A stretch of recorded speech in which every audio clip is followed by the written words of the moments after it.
Hello everyone, welcome back to the Gongwong channel, where in today's video I am going to share with all of you about how you can improve on your Final Cut Pro editing performance. Now, if you're like me, who have not a very great computer with quite a low storage on the computer, then you probably experience a lot of lag and crashes and probably worst case scenario, lost file and lost editing file on your software. And for me, I'm using a MacBook Pro, a good computer obviously, but a lot of the time I experience all of those problems and I go on the internet and search from experts on how to improve the Final Cut Pro performance. And I got the basic tip, but my computer still crashes, my Final Cut Pro is still responding very slowly. And of course, it's very understandable that lags and all of those poor performance oftentimes appear in Final Cut Pro, but there are many ways that I use that can make a game changing in how you edit your video. And that is why today I have combined all of those tips and ideas to share with all of you in this small and compact video on basically how to improve on your Final Cut Pro performance. Right now we are on my computer, so I'm gonna open Activity Monitor to show you guys the difference it makes in performance. So I will click on Final Cut Pro, which I have on already. Now, tip number one is about paneling.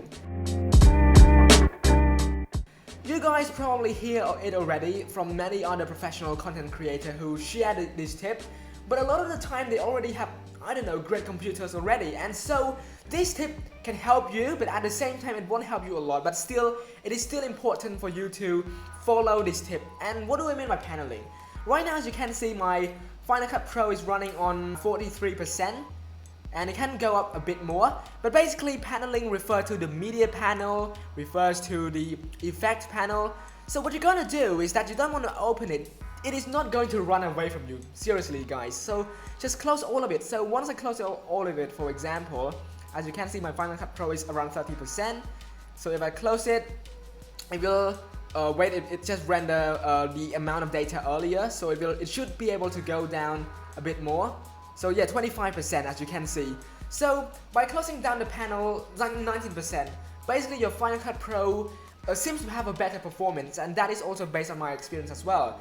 And not only on the effects and also the media panel, you should also close or basically click on this button right here. So it will display how you show your video file in a list form, and that can also help improve your performance as well. So as you can see, it dropped down to 19% again. And so, with tip number one, you can see that just by closing down your panel, this unnecessary panel can save a lot of your performance on your Final Cut editing workflow. But that is just the basic on tip number one, which can hopefully help solve you guys' problem on your editing workflow. Now, on to tip number two, and that is on creating proxy media. So when importing your files on your Final Cut Pro editing workspace, you don't want to import it just So you don't want to import it immediately without going through the process of Proxy Media. What I find out is that by using Proxy Media, my computer and my Final Cut Pro editing workspace really improve in terms of performance a lot. So to do that, you go to File, you go to Import, you go to Media, and basically, for example, you have a video file right here. Just drag it and click on Proxy Media and just import selected. So basically, when you have your Proxy Media selected, be sure to wait for a bit because it's gonna need some time for you for the Final Cut Pro to transcode and analyze and import it into your workspace. But it's gonna save you a lot of time in the long run. You're not gonna deal with problems such as lag and performance issue when replaying back all of those videos. So it's gonna help out a lot. And that is tip number two for you guys, having Proxy Media. And also with Proxy Media, it's gonna consume a bit of your space. And that is why the third point is very useful, and that is to improve your Final Cut Pro performance. What I always do is having an external drive. Now this bad boy right here, the external drive, can really help you a lot in terms of improving your Final Cut Pro performance. I always think that this kind of external drive is not needed, because I searched the internet, it says that it doesn't matter where your files are stored, the Final Cut Pro will still perform in the same matter. But that works only if you have a high performance computer or only if you have a large storage computer. For me, I have quite a low storage computer, so that is why this external disk always helped me a lot, especially when I store all my files in here. I always seem to get the best performance. I always store my Proxy Media inside the external drive, and that really helped me a lot in terms of managing also my editing file, managing what kind of media should be imported, and basically improving my overall workspace and workflow and performance on my Final Cut Pro editing style. So having an external costs you about $100 and it really helps you a lot. And that is my second point of the day. Now on to the third point that I want to share with all of you, which is very short, and that is viewing. Now with viewing, what you don't want to do is pressing optimize or original media, because by using this, Final Cut Pro tend to do whatever it takes for your file to be or to look good on your display screen. And if you have a good computer, it is going to be helpful. But if you have a low performing computer which constantly always have heating issue, this will present a lot of problem to your editing workflow. So what I always do is using Proxy Preferred, and sometimes if you don't have Proxy, you will have these two options: better quality, better performance. So be sure to always have better performance on. But because I use Proxy way of editing, which basically create a proxy file, I always choose Proxy Preferred, and it's gonna show a bit of a choppy footage on your workspace, but believe me, it's gonna save you a lot of time, as well as helping your Final Cut Pro workspace to improve by maybe I would say 4 or 5 times. So this is a very important tip that you guys can also use as well. Now on to the fourth tip, I believe, and that is color grading. So in terms of color grading, which is something that I'm sure you guys always do, be sure to always put effect, color grade, transition, all of them at the final end of your editing workflow. After you finish cutting your video, after you finish ensuring that your video have a storyline, putting all of the subtitle in, then you can start color grading. Then you can start putting effects and transition.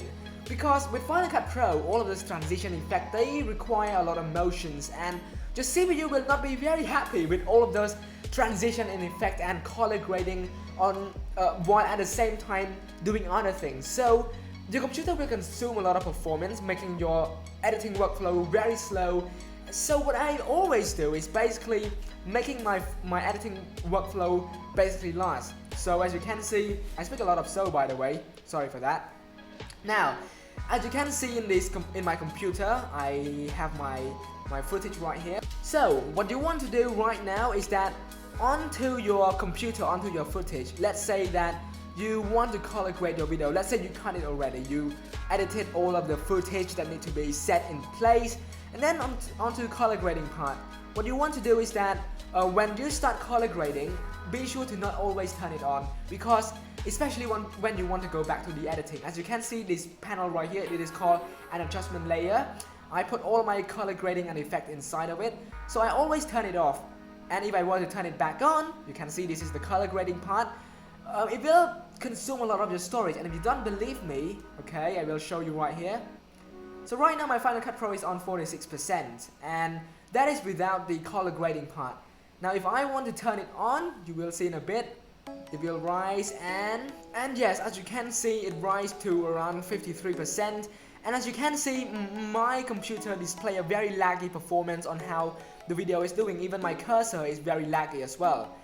And so what you want to do is that if you already color graded, you want to turn off the effect immediately, and then your footage seems to be smoother, as you can see. And if I were to turn it back on, you will see that the footage is very choppy and the performance look really poor.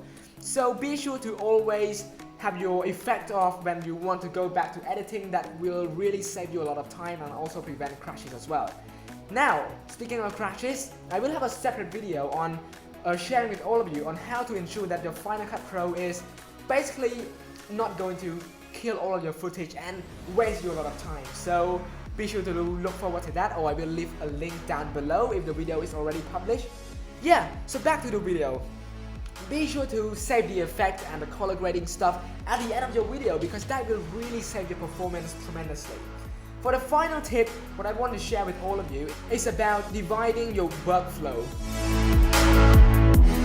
So what I mean by dividing my workflow here, as you can see, there's a project right here. It is called for video. You don't want to be combining everything within a single project file, because that will really slow down your workspace. So you want to separate it into different parts. So for example, I have this project let's call a cinematic scenes. Okay, so basically already you can see it's very fast, the cursor doesn't break. So with this project file, you can work with different video, with different footage that you want to cut, and that will really save you a lot of performance hassle. You don't have to deal with so many things happening at once, and overall this will save you a lot of time, a lot of performance problems, and ultimately will give you a better editing experience. And with all of that being said, those are the 5 tips that I want to share with all of you on how to improve your Final Cut Pro performance. So to summarize, we have the first point, which is closing down all the panels. You don't want to have your panels stay on. Second point, using Proxy Media. Just wait for a bit when you import the file, and then later on, literally your entire experience will be very easy. And with the optimized media, you want to use an external storage to save or to store all of those files as well. Believe me, an external storage will definitely save you a lot of time, a lot of performance hassle, and it's worth the money as well. And the fourth point is about color grading and effect being last as always, and finally dividing your workspace. Hopefully you guys find this video helpful. I try to go direct and explain you every point as possible.